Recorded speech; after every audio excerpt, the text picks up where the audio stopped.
지난주 북한이 미사일 발사했을 때 우리 군 당국은 사정거리가 400km라고 그랬다가 그 다음에 둘 중에 하나는 690km로 날았다고 했다가 나중에는 둘 다 600km라고 그 사정거리를 수정을 했습니다. 이것은 일본 정보 또는 일본 측의 정보를 입수를 해가지고 수정한 것으로 보입니다. 거의 틀림없습니다. 수정한 것으로 보이는데 이것은 우리가 부끄럽게 생각할 필요가 없습니다. 우리가 가지고 있는 레이더보다는 일본에 있는 레이더가 정확하게 자기 쪽으로 날아오는, 동쪽으로 날아오는 미사일을 관측할 수 있습니다. 그러나 발사 정보는 우리가 가까우니까 우리가 획득한 정보가 아마 일본에도 전달이 되었을 것입니다. 그리하여 양쪽을 이렇게 맞춰 보면은 확실하게 이 미사일에 대한 정보를 파악하게 되는 것이죠. 이게 한국과 일본이 군사 정보 보호 협정을 통해서 서로 협력하고 있는 좋은 증거입니다. 일본에는 미군 기지가 있는데 미군이 운영하는 X밴드 레이더가 두 군데 있습니다. 하나는 동해면에 있습니다만 하나는 교토에 있고 하나는 저 혼슈의 최북단 아오모리 현에 있습니다. 이 1000km 이상의 이 커버리지를 갖고 있습니다. 포착할 수 있다 이거죠. 그리고 미군이 운영하지만은 장소가 일본이니만큼 그 정보는 일본 자위대와 공유를 합니다. 그러니까 한미일 정보 교류가 아주 쉽게 이루어지고 있는 것이죠. 이 이외에도 일본이 가지고 있는 정보 자산은 막강합니다. 막강합니다. 그러니까 한국 쪽에서 한일 군사정보보호협정 파기 가능성을 이야기를 하니까 일본보다도 미국적 전문가들이 발칵했습니다. 이것은 자충수가 된다. 아니 치명적 자충수가 된다. 이것은 미국도 등을 돌리게 만들 것이다. 일본이 가지고 있는 어마어마한 정보 자산에 접근할 수 있는 게 한일 군사정보 보호협정이고 그것은 한국이 30개 이상 나라와 맺은 약속이고 일본 또한 60개국 이상과 맺은 너무나 당연한 것인데 이것을 한일 갈등의 한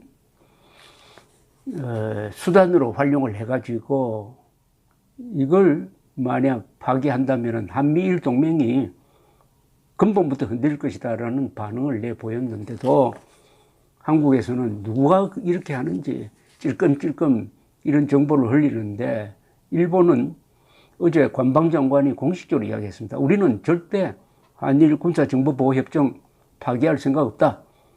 다른 부분에서 갈등이 있지만 이 부분에서는 반드시 협조를 해야 된다. 이렇게 입장정리를 딱 했습니다. 오늘 다행히 이해찬 더불어민주당 대표도 이 문제에 대해서 계속 유지되어야 한다는 입장을 천명을 했습니다. 이 기회에 우리가 반성을 해야 될 부분이 있습니다. 한국의 지도층들, 한국의 고위 공직자들, 대통령부터 포함해서 역대 대통령 거의 다 해당됩니다. 그리고 한국의 무엇보다 언론이 지난 70년 이후, 지난 70년 사이, 그러니까 1945년, 그리고 1965년 국교 정상화 이후에 일본이 한국에 대해서 잘해준 것, 일본이 한국을 중요할 때 도와준 것은 전혀 알리지를 않습니다. 교육도 전혀 하지 않습니다. 오로지 45년 이전에 일본으로부터 받은 피해만 이야기를 하고 때로는 과장을 합니다. 이렇게 되니까 한국 국민들이 50% 이상이 일본을 적으로 보는 완전히 이 망국적인 피하 식별 기능의 전도 현상이 지금 일어나고 있습니다. 우리의 우방국이고 우리와 같은 자유민주주의 체제를 공유하는, 즉 공적 가치관을 공유하는 나라를 적으로 돌리면은, 그리고 우리를 집어삼키겠다는 북한을 친구로 본다고 한다면은 그런 나라는 망하지 않는 게 기적 아니겠습니까? 그동안에 일본이 한국을 도와주고 한국 또한 일본을 도와줬죠. 무엇보다도 한국은 휴전선 남쪽을 지켜냄으로써 일본의 안보 방파제 역할을 했습니다. 거기에 대해서 일본 국가 지도부는 한국에 감사하게 생각을 하고 있었습니다. 그것을 표현한 게 있어요. 그리고 식민 지배에 대한 반성도 있고 해서 한국에 대해서 미안한 생각도 있고 하여 한국을 특별 대우한 면이 있습니다. 이것을 부정하면 안 되죠. 그런데 우리가 국민들에게 지도층 인사들이 가르치지 않은 게 뭡니까?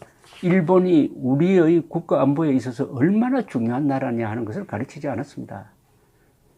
일본이 6.25 때 한국전 덕분에 떼돈을 벌었다는 것만 가르치지 일본의 군수기지로서의 역할이 없었으면 한국전 때 미군이 제대로 전쟁을 치를 수 없었다. 이것은 또 안 가르쳐요.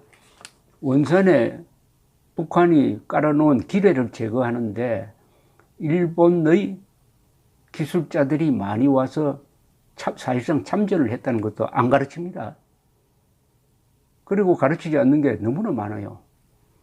예컨대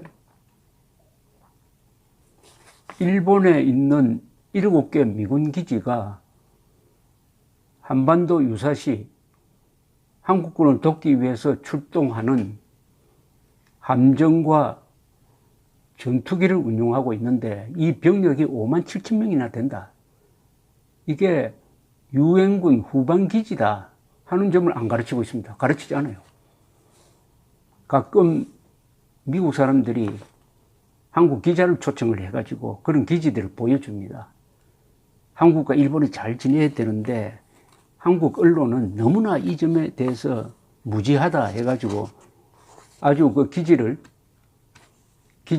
공개를 합니다. 예컨대 오키나와에 있는 기지 또는 요코스카 해군 기지, 요코다 무슨 비행장 이런 걸 보여주면서 설명을 자세하게 합니다. 여기 이런 막강한 병력이 있고 이 기지를 제공하는 나라가 일본이다. 그러니까 일본과 잘 지내야 될 것 아니냐. 일본과 잘 지내지 않으면은 한국이 남침당해도 일본 사람들이 한국 싫은데 왜 우리 기지 사용해가지고 한국을 도우러 하느냐라고 기지 앞에서 막 들어누우면 어떻게 할 거냐. 이런 뜻이죠. 이런 뜻. 그런데 여러분들 누구로부터 일본에 있는 미군 기지가 한국을 위해서 존재한다. 한국 등 한국에 위협을 가하는 중국, 때로는 러시아를 견제하기 위해서 존재한다 하는 사실을 가르쳐주는 대통령 만난 적 있습니까? 국방장관 만난 적 있습니까?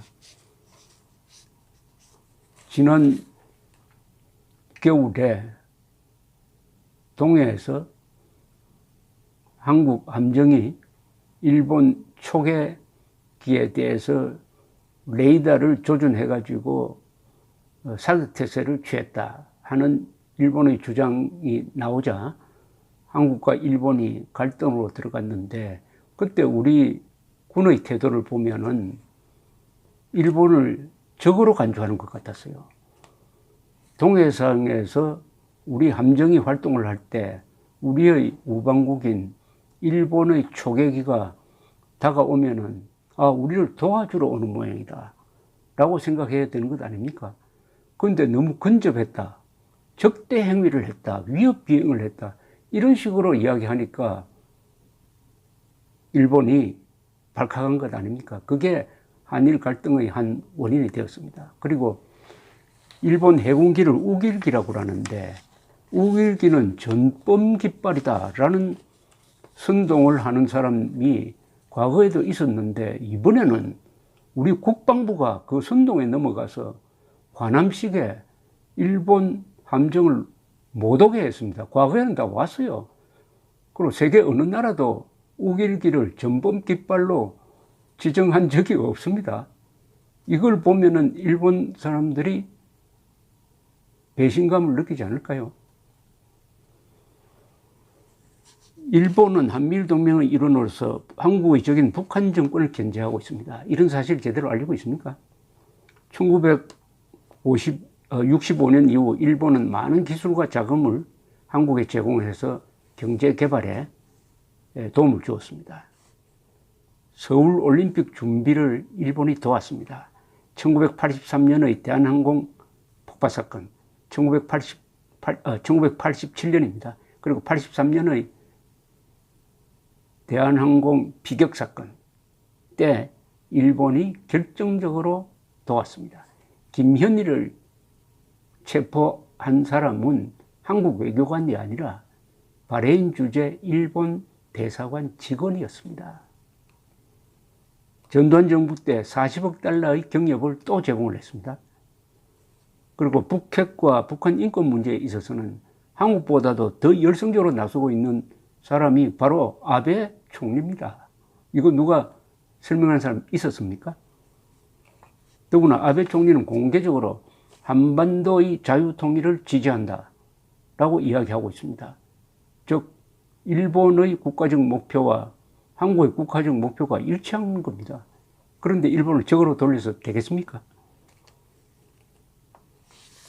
이런 수많은 사례에 대해서 한국의 지도층이 애써 또는 일부러 한국인들에게 일본의 역할, 일본의 도움을 알리지 않으니까, 그런 정보를 접하지 않으니까 자연스럽게 한국 사람들은 과거 일본만 생각하고 오늘의 일본을 미워하다가 결국 이번 사태를 만나게 되었는데, 이왕지사 이렇게 되었으니까 이번에는 이 사태를 겪으면서 일본의 실력도 제대로 알고 한국과 일본 관계의 본질도 제대로 알게 되는 계기가 되었으면 합니다. 감사합니다.